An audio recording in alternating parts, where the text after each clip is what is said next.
Roma pasal 4. Abraham dibenarkan karena iman. Jadi, apakah akan kita katakan tentang Abraham, bapa leluhur jasmani kita? Sebab jikalau Abraham dibenarkan karena perbuatannya, maka ia beroleh dasar untuk bermegah, tetapi tidak di hadapan Allah. Sebab apakah dikatakan nas kitab suci? Lalu percayalah Abraham kepada Tuhan, dan Tuhan memperhitungkan hal itu kepadanya sebagai kebenaran.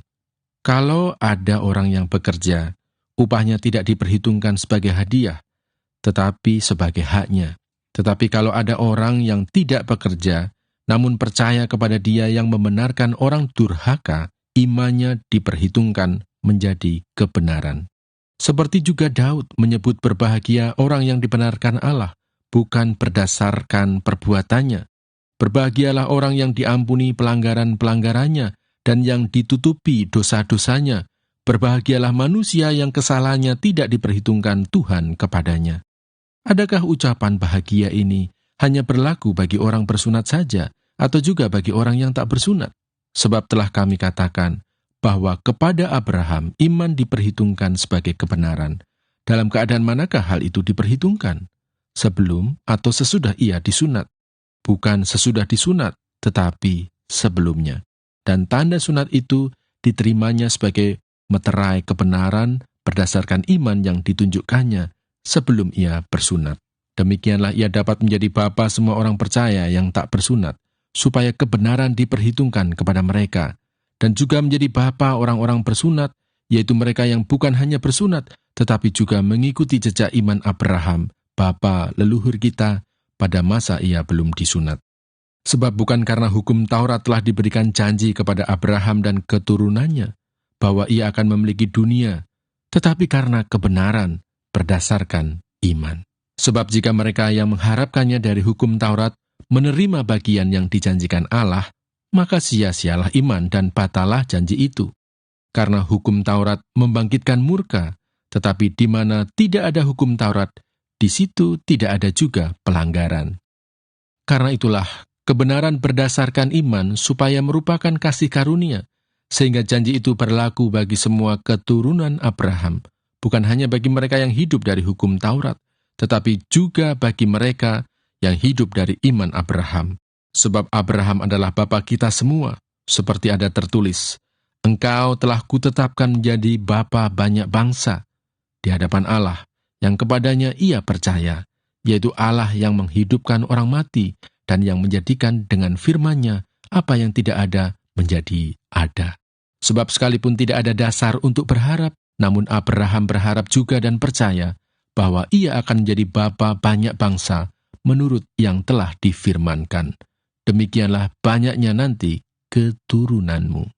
Imannya tidak menjadi lemah walaupun ia mengetahui bahwa tubuhnya sudah sangat lemah, karena usianya telah kira-kira 100 tahun, dan bahwa rahim Sarah telah tertutup. Tetapi terhadap janji Allah, ia tidak bimbang karena ketidakpercayaan, malah ia diperkuat dalam imannya, dan ia memuliakan Allah dengan penuh keyakinan bahwa Allah berkuasa untuk melaksanakan apa yang telah ia janjikan. Karena itu dengan hal ini diperhitungkan kepadanya sebagai kebenaran. Kata-kata ini, yaitu hal ini diperhitungkan kepadanya, tidak ditulis untuk Abraham saja, tetapi ditulis juga untuk kita, sebab kepada kita pun Allah memperhitungkannya, karena kita percaya kepada Dia yang telah membangkitkan Yesus, Tuhan kita, dari antara orang mati, yaitu Yesus yang telah diserahkan karena pelanggaran kita, dan dibangkitkan karena pembenaran kita. Roma pasal 5. Hasil pembenaran. Sebab itu, kita yang dibenarkan karena iman, kita hidup dalam damai sejahtera dengan Allah oleh karena Tuhan kita, Yesus Kristus. Oleh Dia, kita juga beroleh jalan masuk oleh iman kepada kasih karunia ini. Di dalam kasih karunia ini, kita berdiri dan kita bermegah dalam pengharapan akan menerima kemuliaan Allah. Dan bukan hanya itu saja, kita malah bermegah juga dalam kesengsaraan kita, karena kita tahu bahwa kesengsaraan itu menimbulkan ketekunan, dan ketekunan menimbulkan tahan uji, dan tahan uji menimbulkan pengharapan.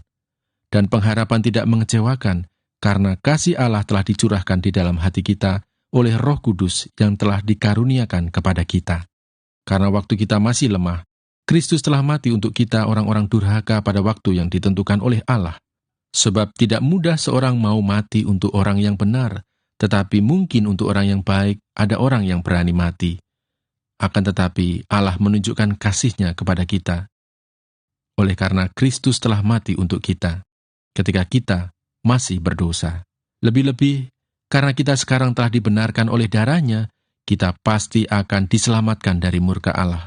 Sebab jikalau kita, ketika masih seteru, diperdamaikan dengan Allah oleh kematian anak-Nya, lebih-lebih kita yang sekarang telah diperdamaikan, pasti akan diselamatkan oleh hidup-Nya. Dan bukan hanya itu saja, kita malah bermegah dalam Allah oleh Yesus Kristus Tuhan kita, sebab oleh Dia kita telah menerima pendamaian itu. Adam dan Kristus. Sebab itu, sama seperti dosa telah masuk ke dalam dunia oleh satu orang, dan oleh dosa itu juga maut. Demikianlah maut itu telah menjalar kepada semua orang, karena semua orang telah berbuat dosa. Sebab sebelum hukum Taurat ada, telah ada dosa di dunia. Tetapi dosa itu tidak diperhitungkan kalau tidak ada hukum Taurat. Sungguh pun demikian, maut telah berkuasa dari zaman Adam sampai kepada zaman Musa, juga atas mereka yang tidak berbuat dosa dengan cara yang sama seperti yang telah dibuat oleh Adam, yang adalah gambaran Dia yang akan datang. Tetapi karunia Allah tidaklah sama dengan pelanggaran Adam. Sebab, jika karena pelanggaran satu orang semua orang telah jatuh di dalam kuasa maut, jauh lebih besar lagi kasih karunia Allah dan karunia-Nya yang dilimpahkannya atas semua orang karena satu orang, yaitu Yesus Kristus. Dan kasih karunia tidak berimbangan dengan dosa satu orang, sebab penghakiman atas satu pelanggaran itu telah mengakibatkan penghukuman, tetapi penganugerahan karunia atas banyak pelanggaran itu mengakibatkan pembenaran. Sebab, jika oleh dosa satu orang, maut telah berkuasa oleh satu orang itu, maka lebih benar lagi mereka yang telah menerima kelimpahan kasih karunia dan anugerah kebenaran akan hidup dan berkuasa oleh karena satu orang itu, yaitu Yesus Kristus. Sebab itu, sama seperti oleh satu pelanggaran semua orang beroleh penghukuman, demikian pula oleh satu perbuatan kebenaran semua orang beroleh pembenaran untuk hidup. Jadi sama seperti oleh ketidaktaatan satu orang semua orang telah menjadi orang berdosa, demikian pula oleh ketaatan satu orang semua orang menjadi orang benar. Tetapi hukum Taurat ditambahkan supaya pelanggaran menjadi semakin banyak, dan di mana dosa bertambah banyak, di sana kasih karunia menjadi berlimpah-limpah, supaya sama seperti dosa berkuasa dalam alam maut, demikian kasih karunia akan berkuasa oleh kebenaran untuk hidup yang kekal oleh Yesus Kristus, Tuhan kita. Roma pasal 6. Mati dan bangkit dengan Kristus. Jika demikian, apakah yang hendak kita katakan? Bolehkah kita bertekun dalam dosa supaya semakin bertambah kasih karunia itu? Sekali-kali tidak. Bukankah kita telah mati bagi dosa? Bagaimanakah kita masih dapat hidup di dalamnya? Atau tidak tahukah kamu bahwa kita semua yang telah dibaptis dalam Kristus telah dibaptis dalam kematiannya?